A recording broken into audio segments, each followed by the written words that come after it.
La predicación de la obra del Espíritu Santo, una predicación con un tema controversial que vamos a trabajar desde ahora y hasta la eternidad.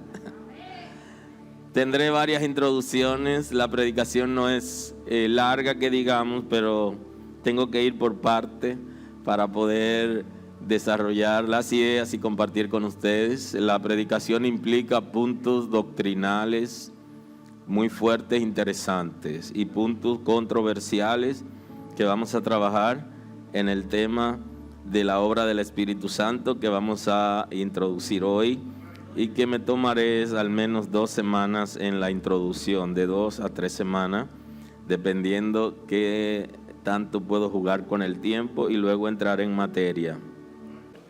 Vamos a compartir el texto bíblico de hoy para que entremos en la introducción de la predicación de la obra del Espíritu Santo.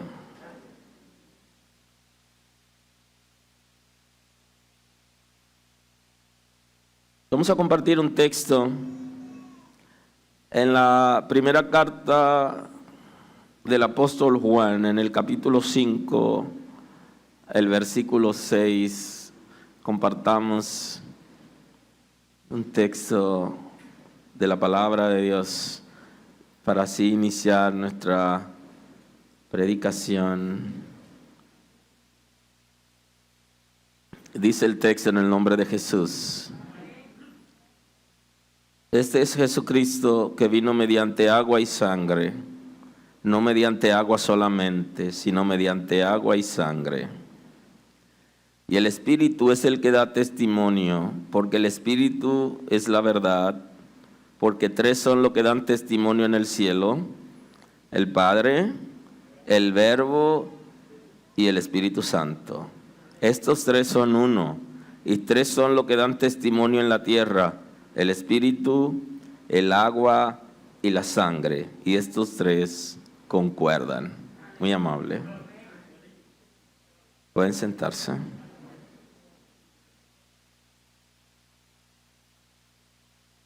La obra del Espíritu Santo. Y esa es la gran inquietud de la gente. ¿Quién es el Espíritu Santo? Una gran pregunta que todos en algún momento nos hicimos y que muchos todavía, sirviendo a Dios durante un gran tiempo, nos hacemos la pregunta. Y si otros somos sinceros, le decimos al Señor continuamente: Señor, yo quiero conocerte. Y tenemos tiempo considerable sirviendo a Dios, pero le decimos al Señor que queremos conocerlo. Significa que hay muchas cosas de Dios que todavía no conocemos. Y podemos estar durante mucho tiempo predicando la palabra, pero hay cosas de Dios que nos sorprenden. En la experiencia, en el texto sagrado y lo que Dios está haciendo alrededor con algunas personas. Algunos han llegado a confundir el espíritu humano con el espíritu de Dios. La Escritura se puede diferenciar así en términos general, pero tenemos que ver el contexto. ¿Cuándo se está refiriendo al espíritu humano y cuándo se está refiriendo al espíritu de Dios? Hay que buscar el contexto, porque en la Escritura aparece con mayúscula la traducción al español cuando se refiere al Espíritu Santo, pero después de punto y seguido o punto y aparte se escribe con mayúscula de acuerdo a la regla de la lengua española. Entonces es posible que aparezca en algún momento el espíritu humano con mayúscula por esa regla de la Escritura. Entonces por eso usted debe buscar el contexto, a qué se está refiriendo para usted poder establecer la diferencia. Ya hablaremos en esta introducción también del espíritu humano en su momento. Ahora, el Espíritu de Dios, que es la persona de quien vamos a hablar de su obra y que hoy introducimos. ¿Quién es el Espíritu Santo? La Escritura nos dice que hay un solo Dios verdadero, creador del universo. Hay un creador del universo, único Dios verdadero, que ha creado todo lo que existe. Y surge la gran pregunta que le hace la gente siempre a uno. Aún las cosas malas las hizo Dios. Dios hizo todo lo que existe. Y hay cosas que son malas que en el principio no se hicieron necesariamente como malas. Pero Dios creó todo lo que existe. Los ángeles lo creó Dios. Ahora, hay unos ángeles que no son ángeles, sino que son espíritu caído, demonio, espíritu de maldad, como usted le llame, pero que en su momento eran servidores de Dios y se quedaron con la investidura de ángeles. También Dios lo creó. Ahora, Dios no lo creó malo. Ellos se rebelaron y entraron en maldad, pero Dios creó todo lo que existe, lo creó Dios, y la palabra nos dice que el Creador lo hizo todo bueno en gran manera. O sea que hay cosas que hoy no están funcionando porque han sido alteradas, y esa es otra predicación. Ahora, Dios, Creador, y por eso es su nombre, porque hizo todo. Creó el universo, lo que usted ve y lo que no se ve, lo sencillo y lo extraordinario, lo grande y lo pequeño. Dios es creador, quien existe desde la eternidad y es soberano. Él existe desde la eternidad. La expresión es que ha existido siempre, que existirá siempre, desde la eternidad hasta la eternidad. Y es soberano, o sea, Él hace lo que Él quiere, cuando Él quiere y como Él quiere. Hay cosas que Él la permite, que no vienen de Él, pero Él la permite. Y si Él quiere, la impide. Pero hay cosas que Él no la impide. ¿Por qué Él no la impide? No me pregunte, que yo tampoco sé. Porque hay cosas que yo le he preguntado a Él, que por qué me la permite y Él se queda callado. Y hay cosas que no se la pregunto y me la dice. Dígame usted. Hay cosas que le pido y no me la da. Y hay cosas que no se le he pedido y ya la tengo. Entonces, así es Dios. Entonces, ¿qué tenemos que darle? La gloria. Él es soberano. Usted ve gente en las iglesias que cogemos ayuno, oración, pedimos cosas y dura muchísimo para darnos. Hay impíos que dicen Señor y se la tiran. No sé. Y en la iglesia hay gente celoso con los impíos. Y celoso con Dios. ¿Por qué es que tú lo bendices tanto a ellos y a mí no me bendices? Aleluya. Es lo único que cabe aquí, porque Él es soberano.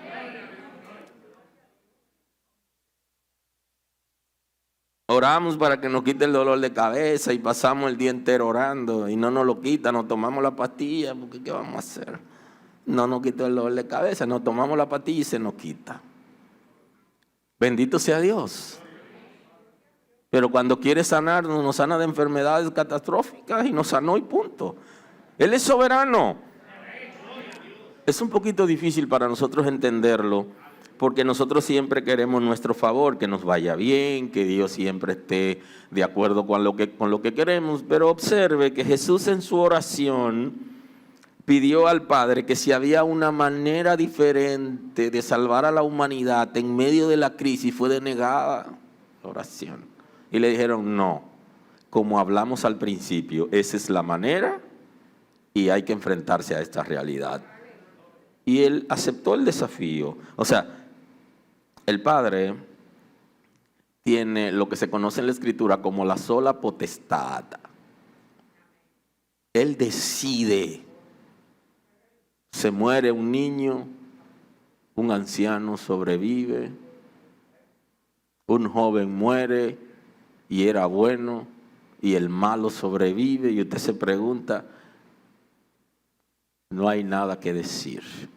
Solo hay que adorar a Dios, servirle, reconocerlo como Señor y como soberano. Él decide y a Él damos toda gloria. Y eso es lo que tenemos que hacer, pase lo que pase. Eso es lo que le hemos dicho. Ahora, cuando estamos en el proceso, las cosas son diferentes. Porque los procesos, Dios también lo permite. Muchos vienen de Dios para formarnos, educarnos. Otros momentos como las tentaciones no necesariamente vienen de Dios, pero Él está ahí para socorrernos y darnos la salida. Pero Él puede impedir cosas, y cuando Él no la impidió, Él no impidió que el vehículo se dañara en medio del desierto, de la oscuridad. ¿Por qué Él no lo impidió? Yo no sé, Él pudo haberlo impedido. Primero que se dañe en la casa, cuando llegué o antes de salir, pero Él es que sabe. Bendito es el nombre de Dios. ¿Puede Dios impedir cosas grandes y pequeñas? Sí, Él es soberano. Y por eso desvía a veces los huracanes. Cuando ya van a pasar por aquí y no hay de otra, y estamos esperando la muerte que va a pasar y se desvía. Él es que sabe. Pero hay veces que lo ha dejado pasar. Él es soberano. Él ha creado la naturaleza y la naturaleza funciona sola, porque Él la creó y la ordenó, pero Él se le mete al medio y le dice, por aquí no. Y la detiene cuando Él quiere, y cuando quiere, la deja que pase. Él existe desde la eternidad y Él es soberano. En las Escrituras se nos revela como Jehová. En la traducción al español aparece como Jehová. Ya saben que Yahvé, Yahweh, le dicen los hebreos, pero nosotros hablamos español y se nos tradujo como Jehová. Y no nos vamos a complicar, porque para ser salvo no se necesita aprender hebreo ni griego. Para ser salvo se necesita recibir a Cristo como Salvador. Dios no nos la pone difícil. Los estudiantes de la Escritura no complicamos, pero no podemos ponérsela difícil a la gente. Esa es nuestra realidad. Es bueno saber, y mientras más usted sabe, mejor es. Pero la Escritura dice que se añade dolor. Es bueno, porque el dolor también ayuda, y usted se dará cuenta cuando sufra que el dolor no es tan malo como se ve. Porque el sufrimiento nos educa, nos moldea y nos lleva a ser aquello que Dios ha decidido que nosotros seamos, porque yo soy yo y mi circunstancia. Hay cosas que hubiera querido saltarla, pero Dios no me dejó saltarla porque quería trabajar mi carácter. Aleluya. El Señor Todopoderoso y Dios Creador de todo lo que existe, un Dios en tres personas. Así que yo estoy diciendo que el nombre que se tradujo en la Escritura es Jehová, y ese es el nombre de la Trinidad de Dios. Así que el Espíritu de Dios es Jehová, el Padre es Jehová y Cristo es Jehová, porque la Sagrada Escritura nos tradujo Jehová como el nombre de Dios, y Dios es en tres personas, Padre, Hijo y Espíritu Santo. Una revelación que la iglesia ha intentado explicarla y los predicadores, pero que la gente no ha podido entender, porque es una revelación para humano, pero el humano se le hace difícil. ¿Por qué no es revelación para humanos? Justamente porque la Escritura tiene la revelación que el ser humano está en capacidad de recibir de Dios. Dios es más que eso, pero acomodó su revelación al nivel de debilidad que tiene el ser humano. Y ni así podemos entender. Y por eso durante muchos años hay gente en la iglesia que no han entendido el concepto de que Padre, Hijo y Espíritu Santo es Dios y que su nombre es Jehová. Y algunos están diciendo que Jehová es solamente el Padre. Justamente por eso. Es una revelación que se da para la gracia acerca de la Trinidad de Dios porque Él ha existido desde la eternidad, pero va revelando por parte al pueblo de Israel, le reveló las cosas que ellos estaban en capacidad de recibir y a nosotros nos reveló la otra parte para completar. Cosas interesantes. Aun cuando en el antiguo pacto mucha gente también tuvo la revelación de la Trinidad de Dios, pero no era fácil digerirlo ni siquiera ahora. De una misma sustancia y una sola voluntad. Una sola voluntad, una sola sustancia. Quizás es más fácil para el ser humano entender que una sola sustancia espiritual, pero una sola voluntad, porque se nos hace tan difícil entender o tener una sola voluntad con alguien, a tal punto que creó al hombre varón y hembra para que sean uno y todavía no lo hemos entendido que es uno y por eso no entendemos la Trinidad de Dios tampoco, porque en la Trinidad de Dios hacemos a Dios, al Padre más grande, al Hijo más chiquito y el Espíritu Santo como ya también menor, porque no hemos entendido que está diciendo tres personas, una sola voluntad, una sustancia, la misma sustancia comparten y siempre están de acuerdo con lo mismo. Aunque usted y yo no nos pongamos de acuerdo, Dios se pone de acuerdo siempre, todo el tiempo con lo mismo. Hay unidad de propósito, hay unidad en la visión y tienen unidad en su esencia, en su naturaleza y en su voluntad. Nosotros logramos lo que se llama la unidad en la diversidad, que es una negociación estratégica para ponernos de acuerdo. Entonces nos ponemos de acuerdo porque es necesario, pero Dios en su esencia, una sola voluntad. Padre, Hijo y Espíritu Santo. O sea que la pregunta de quién es el Espíritu Santo, la Escritura dice que es la tercera persona de la Trinidad de Dios y que comparte una sustancia y una voluntad con el Padre y el Hijo. Y que el Hijo procede eternamente del Padre y que el Espíritu Santo procede eternamente del Padre y del Hijo. El concepto de eternidad es un poquito también difícil para nosotros porque todo tiene un principio. Y como todo tiene un principio, para nosotros se nos hace difícil entender cómo Dios no tiene principio. Y a veces bota humo el cerebro cuando hacemos algunos análisis espirituales y eso. Pero tranquilícese, deje que pase ese momento y vuelva a la realidad. Y alabe al Señor, que Él se encargará de producir tranquilidad en usted, en aquello que usted no esté entendiendo, para que no le crea confusión. Porque por torpe que sea, no se extravíe en el camino del Señor, porque tiene la guianza del Espíritu de Dios. O sea que esto no es aquí del que más sabe, ni del que más corre, ni del que más haya estudiado, sino de aquel que someta su voluntad a Dios para poder vivir para Él y obedecerlo. Es bueno saber, ya lo saben que sí, que es bueno, aun cuando añada dolor, pero usted necesita ser fiel, que es más importante. El Hijo procede eternamente del Padre y el Espíritu Santo procede eternamente del Padre y del Hijo. El Padre aparece en la Escritura como cabeza, ejecuta sus decretos por medio del Hijo y del Espíritu Santo. Así lo revela la Escritura. Usted ve que el Padre da decretos y quienes lo cumplen son el Hijo y el Espíritu Santo. Y al Padre usted no lo ve en movimiento porque Él acciona a través del Hijo y del Espíritu Santo. Y usted así lo va a encontrar en la Escritura. ¿Dónde está el Padre? Con todo su ser, al mismo tiempo, en todo lugar. Igual que el Hijo y el Espíritu Santo. Pero hay funciones, hay decretos y hay actividades que usted lo va a ver a ambos, tanto el Hijo como el Espíritu Santo, usted lo va a ver en movimiento continuo. La revelación de Jehová, el Dios de la Sagrada Escritura, no es el mismo Dios de las religiones.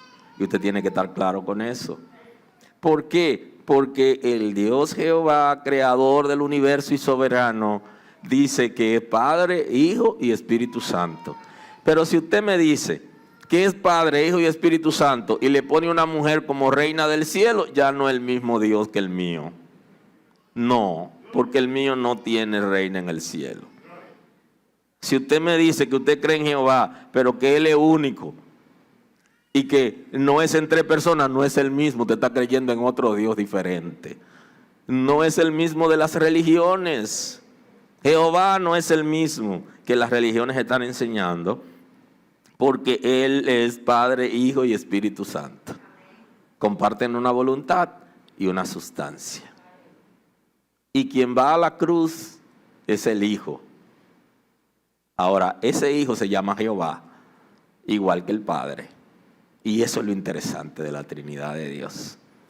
Y el Espíritu Santo, que también su solo nombre en el ser humano genera controversia, porque la gente está preguntando continuamente, pero ¿cómo es que si Dios es Espíritu, el Espíritu Santo sea una persona diferente? Y eso es lo interesante de Dios, que nos dio la revelación a partir de lo que nosotros teníamos la capacidad de recibir, pero Él es más.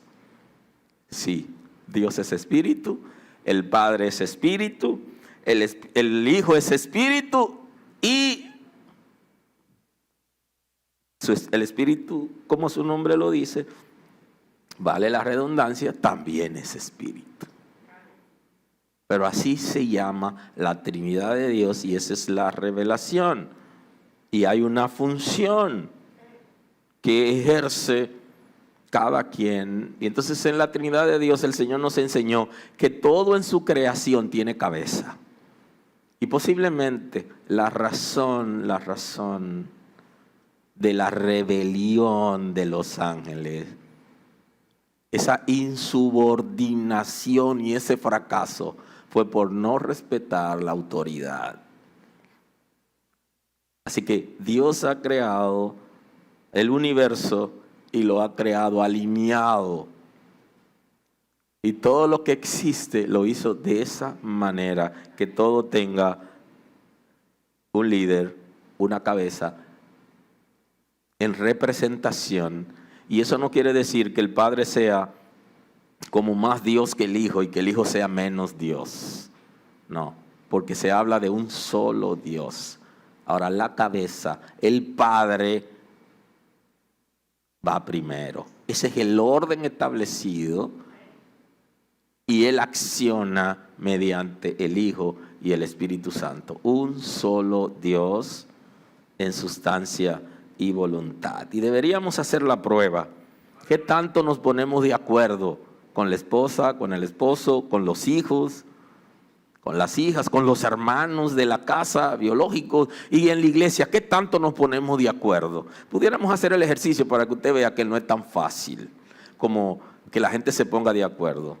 Y usted se da cuenta cuando está trabajando con alguien, esa persona recibe las instrucciones, está haciendo lo que usted le dijo que haga, porque usted lo supervisa, pero esa persona no significa que esa persona esté de acuerdo que quiera hacer eso. Por eso es que no lo hacen, muchas veces no lo hacen bien, y por eso es que no ven lo que usted ve. Porque ellos lo están haciendo por diferentes razones y no ven el ángulo completo. Y usted desde que se para en la puerta lo ve. ¿Y qué pasó? Es justamente por eso, porque no necesariamente la gente está de acuerdo con usted en lo que usted le dice que haga. Pero nos revelamos con el Señor, con su palabra, con la revelación. Imagínese con el ser humano. Así que es extraordinario tener una sola voluntad. La Escritura nos revela acerca de la Trinidad de Dios para llevarnos a que el Espíritu Santo, el Espíritu de Dios, como le llama la Escritura, es Dios. Y por eso Juan, en su primera carta, nos trae un punto interesante que debemos adentrarnos en la Escritura para poder observar que ya la revelación ellos la estaban recibiendo acerca del Espíritu Santo. Este es Jesucristo, quien vino mediante agua y sangre, no mediante agua solamente, sino mediante agua y sangre. Entonces aquí está. Y el Espíritu es el que da testimonio, porque el Espíritu es la verdad. Porque tres son los que dan testimonio en el cielo: el Padre, el Verbo y el Espíritu Santo. Y estos tres son uno. Y tres son los que dan testimonio en la tierra: el Espíritu, el agua y la sangre. Y estos tres concuerdan. Mire cómo Juan de manera sencilla nos explica la Trinidad de Dios. Juan le entendió. Para ellos era muy difícil, y hablo de los discípulos del Cordero, de los apóstoles del Cordero y de los discípulos del Señor. Era muy difícil entender la Trinidad de Dios. Por eso le preguntaron y volvieron y le preguntaron. Y algunos callaban, porque no entendían, aún con todas las preguntas que se hacían, callaban. Pero hay un momento donde los apóstoles entendieron lo del Espíritu Santo, y lo entendieron no solo con la explicación del maestro, sino con su propia experiencia. Y por eso Juan, con toda libertad, habla de la Trinidad de Dios. Con toda libertad y con toda certeza y con toda seguridad. Y dice, el Espíritu es el que da testimonio. Entendió el concepto de consolador que le explicó Jesús a ellos para que pudieran digerir quién era el Espíritu Santo. Jesús se sienta con ellos y le explica y le dice: yo tengo que partir, mi ministerio tiene que concluir en la tierra. Yo debo terminar mi obra, mi trabajo aquí, pero viene otro consolador, a quien yo dejaré que complete la obra. De ahí que el Espíritu de Dios es el gobernador de la iglesia. Es el que gobierna la iglesia. Es el gobernador del reino de Dios. Ellos pudieron digerirlo, y es bueno que nosotros también podamos digerirlo para poder entender la persona de la Trinidad de Dios que trabaja en nosotros y qué trabajo hace en nosotros. Eso se lo explicó como consolador, como paracleto, como una persona que asiste a otro, que lo adiestra, y que era necesario que viniera cuando él cumpla su ministerio para que la iglesia pueda funcionar con libertad. Entonces, si usted observa, Cristo compró la iglesia como tal, pero la iglesia se funda con la base que trae el Espíritu de Dios. Y Juan por eso con toda seguridad habla, y él dice, refiriéndose a Cristo: este es Jesucristo que vino mediante agua y sangre. Ya saben que Cristo derramó su sangre para que tengamos salvación. Por eso la Escritura dice que fuimos comprados a precio de sangre. Y entonces Juan está diciendo, no solamente vino como Juan bautizando, no solamente vino en el nuevo orden ya establecido por el Señor como medio de gracia, el bautismo, sino que también derramó su sangre y vino mediante agua y sangre. Ya saben que el concepto agua se refiere en la Escritura hasta la misma Escritura, que es quien lava mediante el conocimiento y el entendimiento de la palabra. Y Juan está diciendo, no solamente vino mediante el bautismo, sino que también vino y derramó su sangre por la humanidad. O sea, no fue solo una expresión, sino hubo un sacrificio. Y se está refiriendo a esto. Vino mediante agua y sangre. Y el Espíritu es el que da testimonio. Y dice, pero el Espíritu, refiriéndose al Espíritu de Dios, es que va a convencerlo de cómo vino Cristo. Y ya el texto sagrado está diciendo 3 áreas importantes que el Espíritu de Dios va a darnos convicción. Y es de pecado, de justicia y de juicio. Que no es el texto de hoy, pero es bueno que estemos pendientes. Que el Espíritu de Dios va a convencer al ser humano. Y entonces ahí lo está citando Juan aquí, acerca de que va a convencernos de ese sacrificio de Cristo y de cómo vino Cristo. Porque el Espíritu es la verdad. Y eso le suena cuando escuchamos que el Espíritu es la verdad. Ya Cristo había dicho que Él es la verdad, hablando de la verdad absoluta, que no está sujeto a ningún cuestionamiento y que soporta cualquier análisis. Y lo que la Sagrada Escritura enseña es que Dios es la verdad, y si el Espíritu Santo es Dios, entonces el Espíritu Santo es la verdad absoluta. Porque 3 son los que dan testimonio en el cielo: el Padre, el Verbo y el Espíritu Santo. Y estos 3 son uno. Así que el Espíritu Santo, de quien hablamos hoy, es uno con el Padre y el Verbo. Y ustedes saben que cuando se habla del Verbo de Dios se está refiriendo a Jesús. El Verbo de Dios. Y eso es una traducción muy interesante, porque el verbo indica acción, movimiento, vida. Y entonces Jesús es, aquí Juan lo trae como el verbo, trayéndonos un concepto familiar para él, que ya en el Evangelio nos dijo: en el principio era el verbo, y el verbo era con Dios, y el verbo era Dios. Y dice que todo lo que ha sido hecho por Él fue hecho. O sea que el Dios creador es trino, y todo lo que se hizo se involucró la Trinidad. Ahora, en el cielo la autoridad está representada en la Trinidad de Dios. Y el verbo aquí es Jesús, y está diciendo el Hijo, el Padre, el Hijo y el Espíritu Santo. Y estos 3 son uno. Y ya Dios se lo había dicho al pueblo de Israel: Jehová vuestro Dios, uno es. O sea, no son 3 dioses, no es un Dios con 3 cabezas, absolutamente. Es un solo Dios, Padre, Hijo y Espíritu Santo, 3 personas, una sustancia, una voluntad. Eso es uno. Y 3 son los que dan testimonio en la tierra: el Espíritu, el agua y la sangre. Y estos 3 concuerdan. Y entonces le añade un tercer elemento a lo que antes dijo, como vino Cristo en agua y sangre. Y aquí dice del Espíritu de Dios, porque ya Él está hablando con conciencia, con convicción de que ya el Espíritu de Dios estaba gobernando en la tierra, y que hay acuerdo de la manera en que Cristo vino, se sacrificó, y el Espíritu de Dios, que es quien gobierna.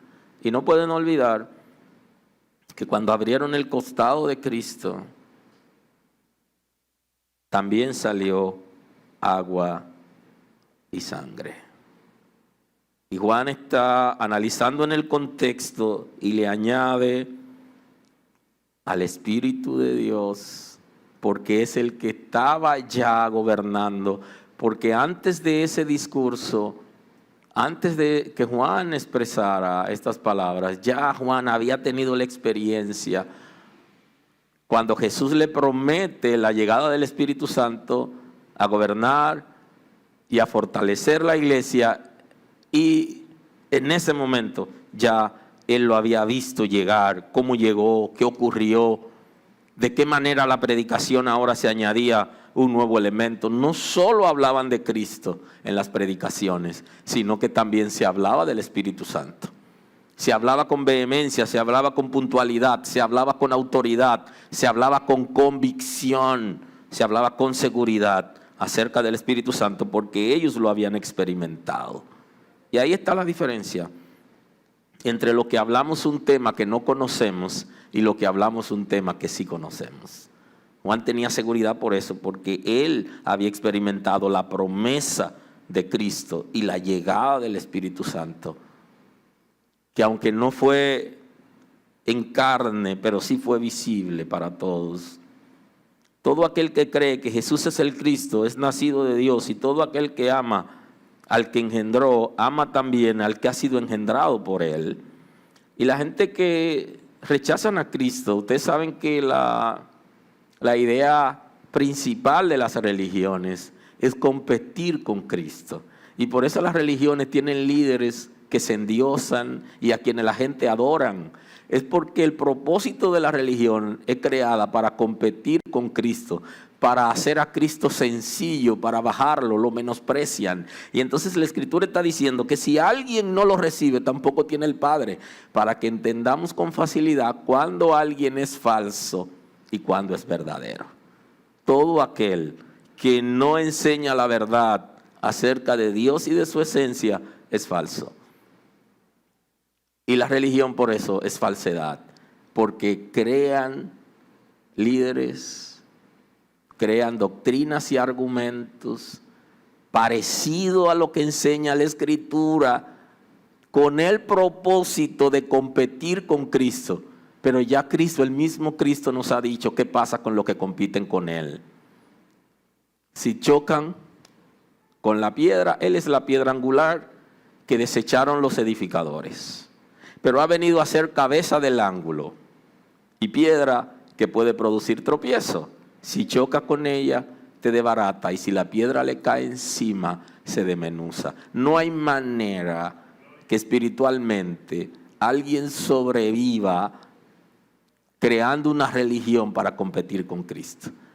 Porque Cristo es el todo y es la esencia de todo, y en la Trinidad de Dios es la segunda persona de la Trinidad de Dios y debe ser adorado igual que el Padre. Y el Padre lo introdujo a la alta creación para que todos los ángeles dobleguen sus rodillas delante de Él. Y debe ser adorado, y ese es parte del trabajo del Espíritu de Dios. Convencernos a nosotros, no solo de nuestra miseria espiritual, sino de que tenemos un Señor que se ha sacrificado por nosotros, a quien tenemos que adorar.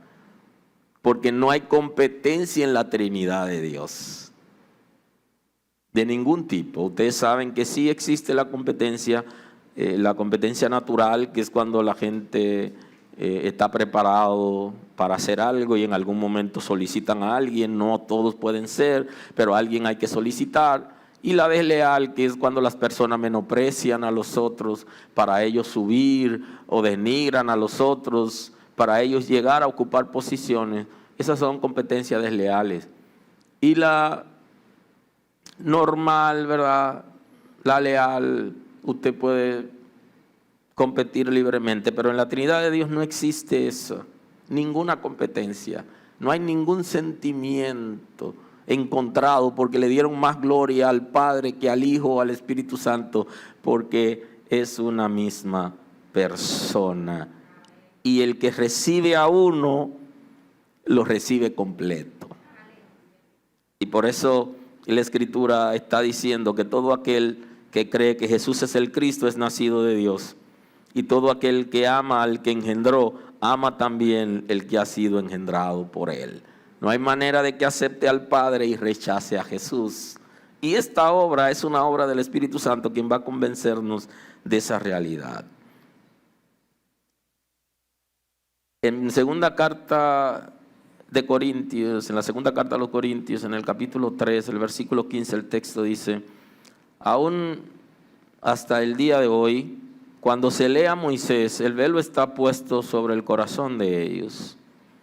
Porque el Señor es espíritu, y donde está el espíritu del Señor, allí hay libertad. Por tanto, nosotros todos, mirando a cara descubierta, como en un espejo, la gloria del Señor. Somos transformados de gloria en gloria en la misma imagen como el Espíritu del Señor. Entonces dice que Dios es ¿qué? Espíritu. Dios es Espíritu, tanto el Padre, el Hijo y el Espíritu Santo. Pero nos dio la revelación de la tercera persona de la Trinidad de Dios, que es Espíritu, que no es diferente necesariamente a la Trinidad de Dios, y que donde Él está, allí hay libertad. Entonces, la gente vive preguntando continuamente, ¿yo tengo el Espíritu de Dios? El texto dice que si tú tienes el Espíritu de Dios, tú eres libre. Así que no me preguntes si yo tengo el Espíritu de Dios, ni te preguntes si tú lo tienes. Porque si tienes el Espíritu de Dios, allí hay ¿qué? Libertad. Y esa es una obra del Espíritu de Dios. Libertad. Y comienza libertando el espíritu, libertando el intelecto y transformando al ser humano. Y por eso es el gobernador de la iglesia, porque va a llevarnos a nosotros la libertad de entender el propósito de Dios y va a establecer el señorío de Cristo en nosotros. Creo que una de las expresiones de la obra del Espíritu Santo que es fuerte es llevarnos a nosotros a una disciplina donde nosotros veamos al Señor Todopoderoso como nuestro Señor, y que el ego sea desplazado. No es una tarea fácil. Que el ego sea desplazado y que se entrone Dios en nuestro ser, y que ya no nos gobernemos nosotros, sino que nos gobierna el Espíritu de Dios por medio del señorío de Cristo. Eso es extraordinario. Que en teoría es una expresión, una obra, pero en la praxis produce mucho dolor. Porque va a desestabilizar nuestra costumbre, nuestras experiencias, la manera de nosotros pensar y actuar. Y que ya no nos gobernemos nosotros y que ya no hagamos lo que nosotros queremos hacer, sino lo que Él ha establecido. El señorío de Cristo es lo más alto en la tierra, es el nivel más alto de un creyente, y lo establece el Espíritu de Dios. El señorío de Cristo. Dios no quiere que yo haga eso. Pero hombre de Dios, ¿y en qué negocio te metiste? Tú no consultaste a Dios. Ay, me engañaron. El señorío de Cristo, convencernos. Para entender eso, hay una obra de libertad que va a ser el Espíritu Santo y de convencimiento. Por eso la obra de convicción es una obra primaria del Espíritu de Dios que veremos también en esta introducción. Porque el Espíritu de Dios tiene que llevarnos al nivel donde ya mis intereses estén por debajo de lo de Dios. Y eso es como Juan decía, Juan el Bautista, el profeta de transición que introduce el medio de gracia, el bautismo como medio de gracia. Ese profeta, él decía, es necesario que yo mengüe para que él crezca. Así habla Juan. Es necesario que haya menos de Morillo y más de Dios. Es necesario que haya menos de usted y más de Dios. Y a ese nivel nos lleva el Espíritu Santo como parte de la dinámica de su obra en nosotros. Todo será diferente, inclusive cuando aceptemos el señorío de Cristo. Y también es una obra del Espíritu de Dios. Donde está el Espíritu del Señor, allí hay libertad. Por tanto, nosotros todos, mirando a cara descubierta, como hay libertad, y en el pueblo de Israel, el apóstol, que también era judío, está diciendo que no veían claramente, que tenían un velo, pero que nosotros ese velo a la iglesia fue quitado. Es una obra extraordinaria del sacrificio de Cristo y que el Espíritu de Dios va a perfeccionar en nosotros, para que en la libertad en que andemos ya no tengamos cosas en oscuridad y que no tengamos un velo, sino que todo puede ser revelado.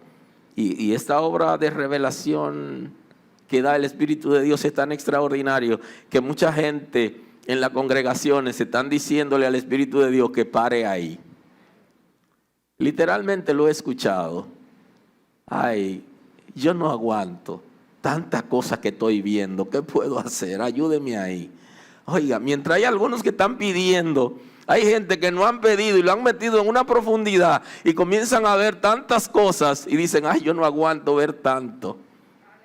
El Espíritu de Dios puede meternos en esa dimensión de observar muchas cosas. Claro, tiene cierto control porque como nosotros estamos acostumbrados a lo humano, cuando vemos muchas cosas espirituales entramos como en una crisis y el Espíritu de Dios no nos lleva tan rápido, nos lleva al paso. Pero hay gente que no han aguantado, igual que le han dicho al Espíritu de Dios que quieren sentirlo y después le han dicho para. Porque están pidiendo cosas que como ser humano no han entendido y lo que realmente están pidiendo ni es revelación ni es sentir el Espíritu de Dios, sino es como que quieren estar seguros, como que no creen. Y entonces el Espíritu de Dios, para trabajar en su fe, le permite tener ciertas experiencias. Pero es para trabajar en su fe, porque mucha gente es incrédulo. Pero el que tiene el Espíritu de Dios, usted se da cuenta porque vive en libertad. Y entonces nosotros todos mirando a cara descubierta, como en un espejo, la gloria del Señor, somos transformados de gloria en gloria, en la misma imagen como el Espíritu del Señor.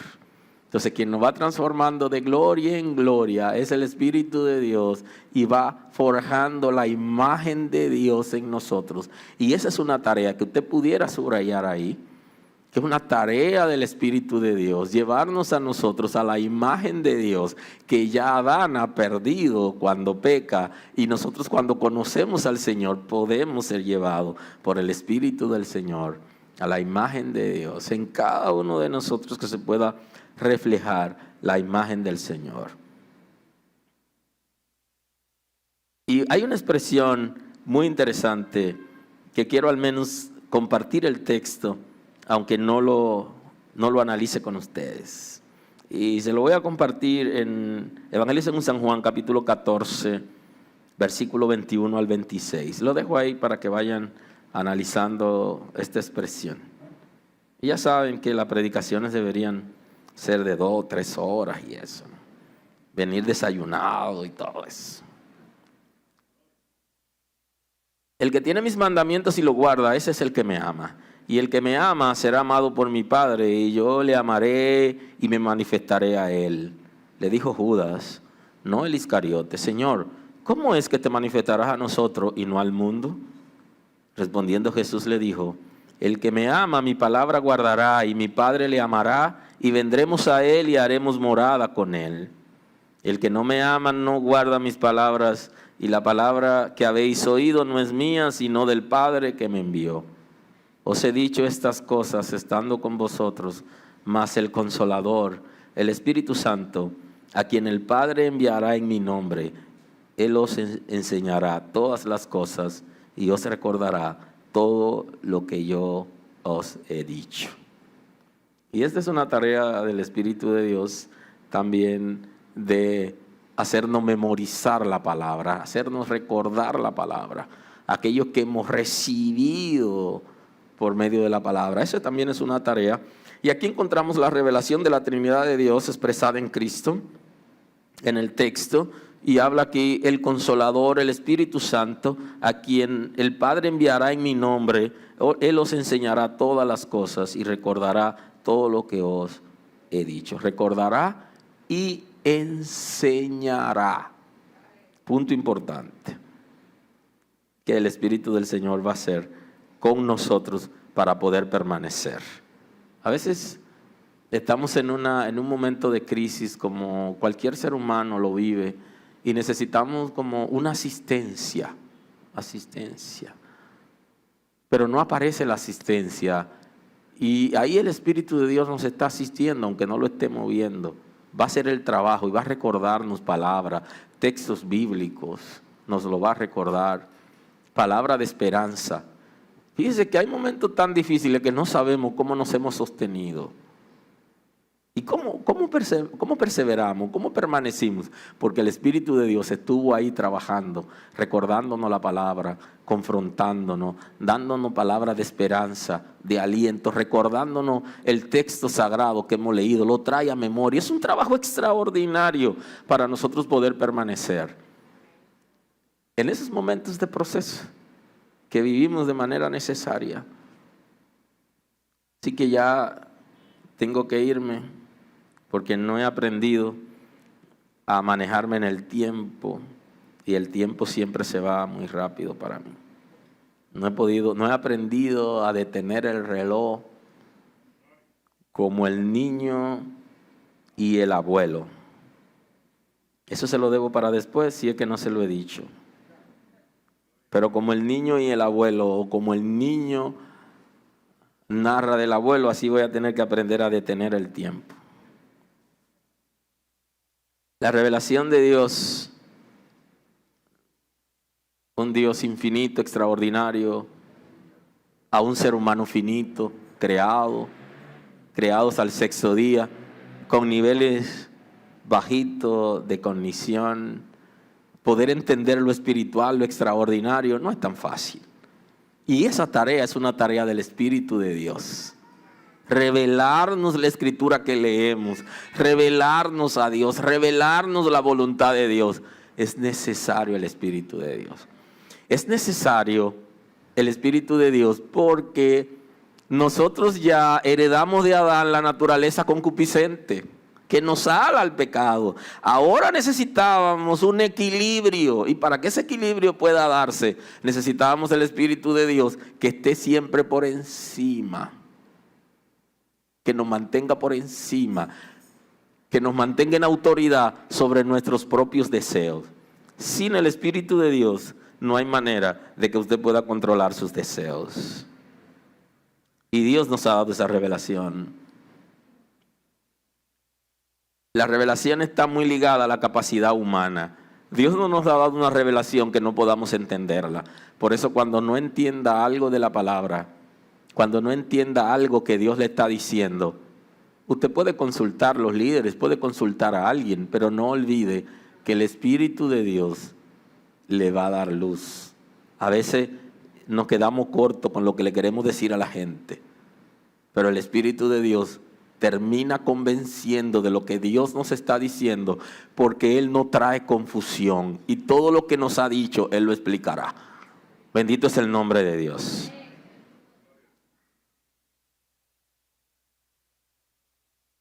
No a todo lo que el Señor es, nos ha dicho, sino de acuerdo a la capacidad que tenemos como seres humanos para recibir su revelación. Ahora, el texto nos enseña que el espíritu humano, el soplo que le dio Dios al muñeco de barro cuando lo creó, que le dio vida, ese soplo, ese espíritu del ser humano, conoce todo lo suyo. Y el Espíritu de Dios conoce todo lo de Dios. Y cuando el Espíritu de Dios se mete en su espíritu para trabajar, no hay una cosa que usted desconozca, que usted no puede entender o conocer. Porque todo el conocimiento del ser humano en el espíritu humano, todo lo que es Dios y el conocimiento de Dios en el Espíritu de Dios, juntos el espíritu humano y el Espíritu de Dios, eso es extraordinario. Procure que el Espíritu de Dios encuentre espacio en su espíritu para que la dinámica de la palabra, de la vivencia, pueda ser extraordinaria. Yo también decía, wow, ¿y cómo viven esa gente? ¿Qué tan difícil es ser cristiano? Y se puede ser cristiano. Eso solo lo hace el Espíritu de Dios. Él se encarga de guiarnos para que tengamos la vida conforme al diseño de Dios y de la palabra. Y nos da cosas mucho más abundantes que la experiencia que hemos tenido. Usted no se imagina las cosas maravillosas que usted puede recibir por medio del Espíritu de Dios si usted le da la libertad para que Él viva en su espíritu.